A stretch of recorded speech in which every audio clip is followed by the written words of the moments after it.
Mabuhay! Kumusta mga kababayan? Welcome to another video about DDK tutorial. This will be the 15th of the series of videos about DDK Blockchain and DDKoin cryptocurrency. It is always a pleasure sharing knowledge to all of you, and we hope that you have learned a lot from the first 14 videos that we have posted in our channel, Blockstream. We are streaming the future. If you have questions and clarification, please leave us a comment. Mga kababayan, so we can inspire and create more videos, please subscribe and leave us a thumbs up.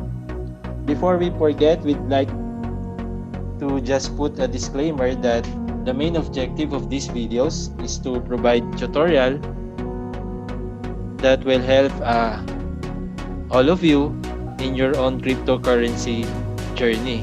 And this is not to provide any financial advices. Remember that with blockchain and cryptocurrency having been decentralized in nature, you and you alone are responsible for your own asset. So for this video, we will be discussing staking and voting in DDK Blockchain. We received some information and some questions in the past asking Blockstream,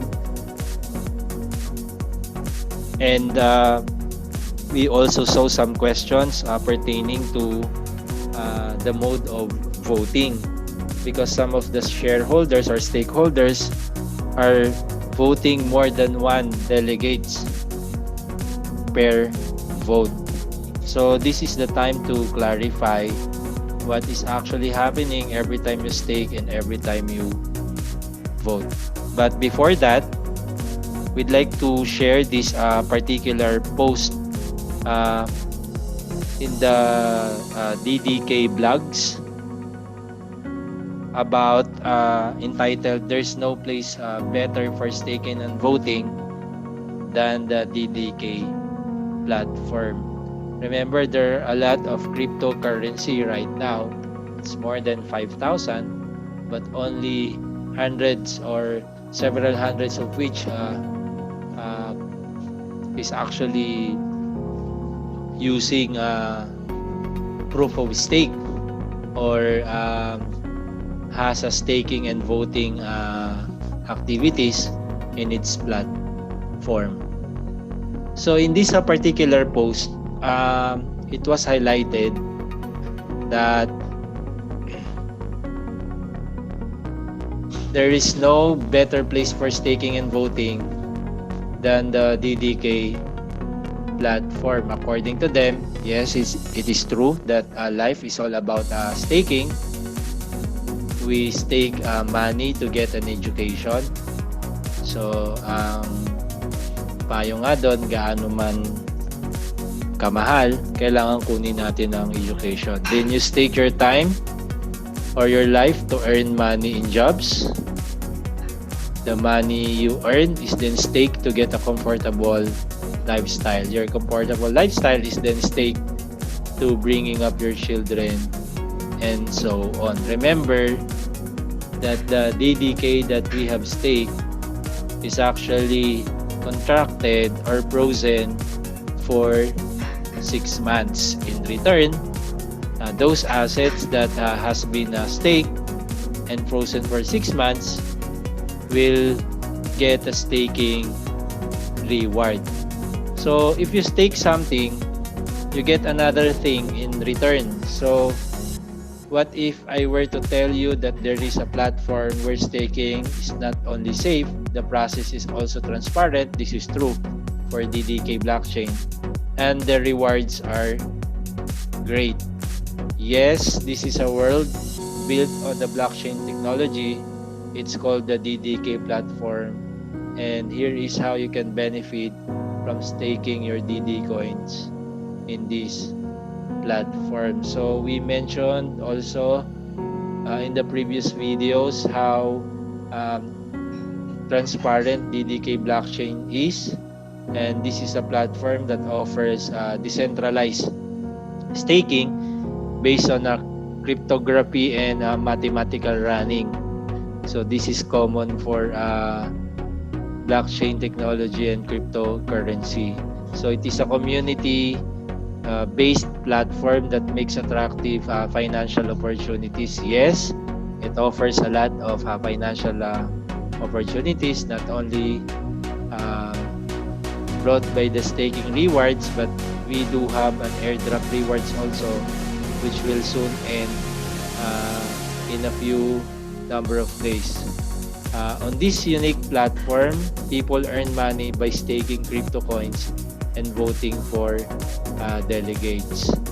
So sabi nga dito sa DDK platform, there are two main runners of the show, si stakeholders and yung delegates. Si stakeholders, users on the platform that have DD coins like most of us and enjoy an important role in staking DD coin and voting for the delegates. On the other hand, yung isang runner, the delegates, is a democratically elected stakeholders, so binoboto sila, is given the trusted position to process and manage transactions on the DDK platform. So, what is even more interesting in DDK Blockchain? As mentioned a lot of times in other videos, si stakeholders gets a staking reward starting at 10%, and this continues for the first, actually, it's not all about the period, for the first 3,153,600 blocks. So we projected this to happen sometime in November. Initial projection would be November 11 of 2020, and then after every 6 months, or the half of 3,153,600 blocks, you get to see a decline in the percentage of staking rewards by 2. So magiging 8% siya, and then the decline continues until the staking rewards reach 2%. So what happens after that? Well, after that, there is no further decline, and the staking reward stays constant at 2%. So you must also consider the entire process depends on the voting of delegates. This is a very important thing. Stakeholders can vote for delegates, and unlike the normal world where the votes gets nothing, on the DDK platform, the voters get a percentage of the delegates' earnings they voted for.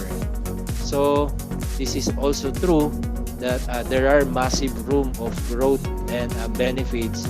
So before we invest in many projects, normally we consider yung growth niya and yung gains that we can get if we invest. So sabi nga, thankfully, DDKoin has a lot of it. So they explained DDKoin has a limited supply of 45 million coins, and 8.6 is pre-mined, and the remaining are for mining. This means that majority of the coin bank remains unmined. So they projected that this will be depleted or will be in the circulating supply by 2028, but we have a study that it will only last up to 2024 or 2025. That could change. So always monitor using yung tinatawag nating DDK Explorer 2.0. Furthermore, si DDK already has an existing community, and nowadays if we look at the Explorer, so ang current number of addresses na meron si DDK is already at, can we check this? Okay, so going to the dashboard, they have 377,529 token holders, and the number of stakeholders who's taking their tokens, 173,600. So ganun kadami. And as si DDKoin actually has a low fee factor supports it. So this makes it highly suitable for micro payment. Actually, ang staking fee and voting fee is only 0.01% of every DDK that is being staked, and that is the fee, 0.01% for voting. So gaya ng binanggit and has been mentioned several times in other videos, si DDK uses or employs DPoS or Delegated Proof of Stake, a democratic protocol with the most decentralized consensus. So this system allows users to get enhanced financial benefits that are also secure. In a nutshell, sabi dito, DDK platform is time saving, correct? Yeah. You don't have to spend a lot of time in a proof of work type of consensus algorithm. So you just vote once a week, and then you stay low and wait for the next vote the following week. This is cost effective because of very cheap transaction fees, and is even secured by a passphrase, not only one, but you can use a second passphrase that allows for swift transactions. Now, what more can we ask? Yes, this is a strong commitment of the DDK management, and so on. So if we go back to the DDK blockchain or platform, we've taught you how to vote or stake and vote. So if you have available DDK, liquid DDK for staking, so what you just have to do is click this stake button, and then enter your passphrase, and then encode the stake or the number of DDK that you would want to stake, and then click stake. After that, you go to the delegates and select unvoted delegate. So in this case, we have received some questions telling us or asking us how to unvote a particular delegate. Actually, you can do that by clicking my votes, and then clicking this one or the particular TD or trusted delegate.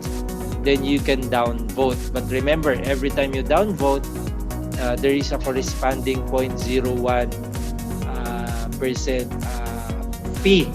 So we don't normally recommend that a stakeholder should do downvote or unvote a particular trusted delegates. There are so many delegates that can be voted, and as a clarification, every time you vote, you can actually do one vote, and no need to vote 3 delegates at the same time. So it will be a waste of time. It will be a waste of or you are reducing the number of potential delegates that you can vote, and eventually you will pay a fee for just downvoting the delegate. So one more clarification that we would like to discuss is that you can stake a particular DDK not at the same time, but gradually. Every time you have an available fund that you can use to buy DDK, you can actually do several staking. Well, in this case, in this account with 500 staked DDK, the oldest DDK that was staked has actually or have already 16 votes. So divided by 4, that would be 4 months old. So for this particular account, yung 16 vote niya is actually first 100 DDK. 10 plus 2 is 12 plus 18 is 30, 34. And then 34, 74, 77, 87, 97, oh, yeah, 97, 99, and then 100. So, the first 100 DDK was staked 4 months ago or has already 16 votes. And then we managed to buy more DDK which has already now 9 votes or 2 months and 1 week. So how many DDK is that? 33 plus 96 plus 10 and so on. So and then we also managed to add more DDK which has already 8 votes or 2 months old, 50 DDK, and another set of DDK which have 7 votes now or 1 month and 3 weeks. So we have here 50 plus 8 plus 58, so 116 plus 21, 137. And the newest stake DDK have already 6 vote or 1 month and 2 weeks. If you check the stake orders or the stake button here, andito yung created date when was the particular amount of DDK was staked. And of course, to save time, ang gagawin mo lang is you vote on a particular day and a particular same time for all the stake amount. So what happens if you vote same day with different created day and time? So every time you do your voting, for example, in this particular account, the next vote would be August 7. So after executing vote by selecting one delegate, so accounts or DDK with 6 votes will now, after voting, will have 7 votes. And for the DDK which have 7 votes, so after voting, will have 8 votes. But remember that we get staking reward every 4th vote. So in the 6 months of frozen status of or stake status of DDK, so rewards can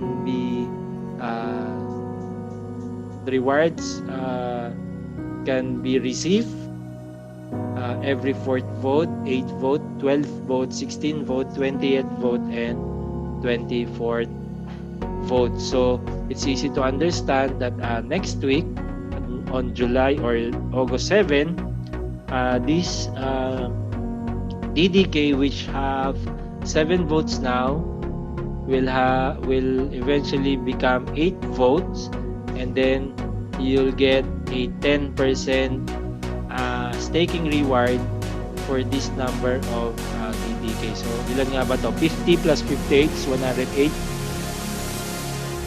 Plus 8 is 116. Plus 21 is 137. 137, 10% of that. So 13.7. So next week, August 7, you will receive, this account will receive 13.7 as staking reward after getting 8 votes. So for this DDK naman, with 9 votes, it will become 10 votes, and same goes with accounts or DDK with 16 votes will become 17 votes. So that's all mga kababayan. Napakadali lang, mamimili lang kayo ng delegate and then do your vote and then check dun sa stake kung ano na nangyari dun sa mga stake amount, anong status niya, and then ilan na yung kanyang vote account. Again, remember, you only select one delegate every time you vote. And then, you vote one time. So, ang gagawin ninyo, magkakasabay na, you vote for all the DDK at the same time and same day. That will prevent from creating any confusion as to when you will vote for a particular account. So we hope that you have learned something again, mga kababayan. And kung nagustuhan ninyo ang video ito, please leave us a thumbs up and make sure to subscribe, mga kababayan, and please click the notification para wala kayong ma-miss na mga bagong video tungkol sa DDK. Keep staking and trading, mga kababayan. Maraming salamat.